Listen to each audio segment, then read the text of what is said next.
This is Jeff with Shout Out Minnesota, and we are here with Darude, aka Ville Virtanen, aka Darude. Welcome to Minnesota. Long flight. Let's talk about that first, because you had long travel plans to actually get here for today. Tell us what you went through. Well, I always say that I don't get paid to do what I love, i.e. play music for crazy party people, but I get paid to travel. So 2 hours in a bus, 2.5 hours on first flight, and about 12 hours on the other one. So that's what it took me to get here tonight. And about an hour ago, I had little matches keeping my eyelids open, but now getting closer to getting to the club and rocking it, I'm getting awake now. Which the trip started in Finland. In Finland, yes. I jumped in a bus around 4 a.m. in the morning.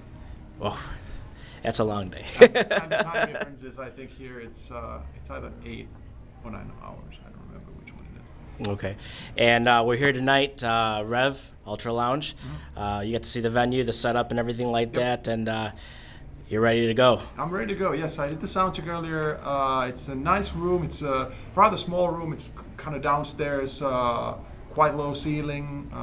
Looked plenty of sound for that room. So, yeah, should be good. And we already heard word from our buddy Dean Mason, who's opening for me tonight, that there was already like 10-15 minutes ago, 200 or 150 people or something like that. And couple more and it's going to be full to the brim. Oh yeah, and it will get busier, I'm sure.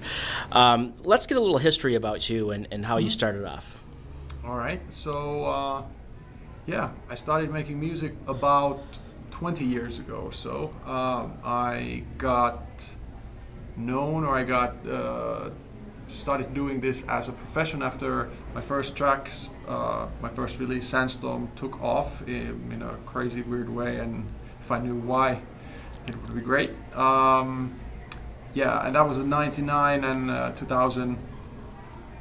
And I've been touring as Darude since. I've released 4 albums now, 1 compilation, mixed compilation, and 20 singles. I mean, well, actually 14 or so singles, 20 plus 30 maybe remixes, and performed in over 60 countries. I don't know how many 100 or 1,000 gigs altogether. And you're definitely global. There's no question about that. I even won some awards in a couple of different countries as well. Yeah, there's a couple of like whatever highest charting single, best newcomer of the year, this and that kind of things in Germany and UK, Finland, Sweden, Poland. Got 500,000 Sandstorm digital singles sold in US, for instance, a couple of years ago. Some Canadian award, and there's a couple. Okay. There's a little story behind how you got your name too, is there not? Yeah, there is. I was at a pre-party at my friend's house, buddies who I studied with, and I played a track called Rude Boys by Leila K, a Swedish singer. And the track was a favorite of mine. I played it like 7 times in a row. I might have been a little happy at that point already, and my buddy started calling me Rude Boy because of that. And I actually used Rude Boy nickname online for a while, and even when I released a couple of my first songs online. And but I didn't want to be a boy, so it became The Rude, and then Rude, and then the guy who made the single cover, the graphics for Sandstorm, he put that together, and it looked nice. So since then, it's been Darude. Now that's my next thing I want to talk about is the hit single for you, Sandstorm. It was a mega hit here in the United States. I remember it myself, hearing it all the time in the clubs. And even today, even in some sporting events, they play it as well. Could you even imagine that at this point, this stage, so many years later, that it's still a popular song and a well-known, globally known song? Yeah, I mean, '99 when I made it, I planned it all exactly to the T. So I had no idea. Like, I didn't have even an idea that Sandstorm as a single would be released when I made it. I was just a hobbyist, musician, noisemaker, and I liked it myself. I had a couple of local DJs play the CDR that I burned and gave them, and I didn't really even know that I would be sort of a professional performer and producer artist. It just all blew up all of a sudden. Okay. Now going to your live shows, have traveled so much to many different countries. Do you incorporate some of those things in your music?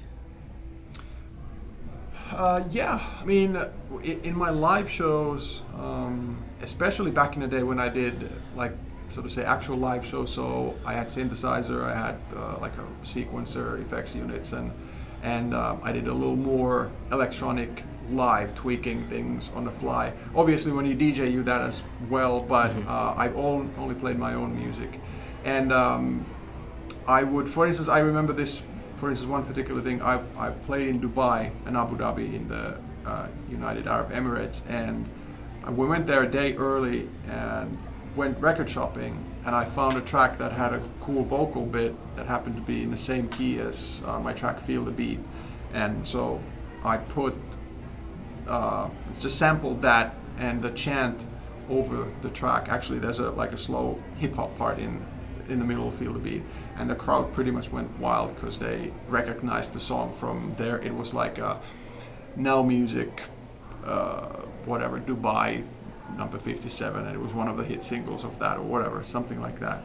And so anywhere I go I try to kind of get a feel of something local. Obviously North America is a big country, and you can US is a big country, and I don't know if you can find that particular local things, but sometimes I wear a Broncos t-shirt when the Super Bowl is on or whatever. I try to kind of figure out something, and when I play live, that's where I kind of get most of my ideas for my new tracks. Is I hear a track and I hear another one, I play them together, and I'm like, oh, that creates something new or something different, and in that way that sort of filters and translates for my new stuff, because I get ideas. Like often during a set I make a little mental note or even type something on my phone real quick, or after the gig, I'm sure Ryan's heard, you know, we're sitting in a car and I'm just like mumbling something to my phone right quick before I'll talk to anybody else, because I had something in my mind. I just needed to quickly get it down so I remember something like that. So everything kind of, you know, is stored somewhere, and then something triggers it, and you know, then that might be something I figured out in Minneapolis, for instance.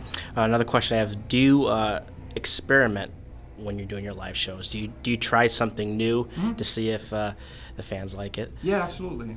Tonight I'm actually going to play a remix that I'm working on right now, and a couple of other, actually 2 remixes probably I'll play tonight. And being a producer and a DJ both, it's like the best of both worlds. You can get to try, and you get immediate and very honest feedback from the crowd. I mean, you'll see if they'll like it, and if they do, then I'm like, it's me.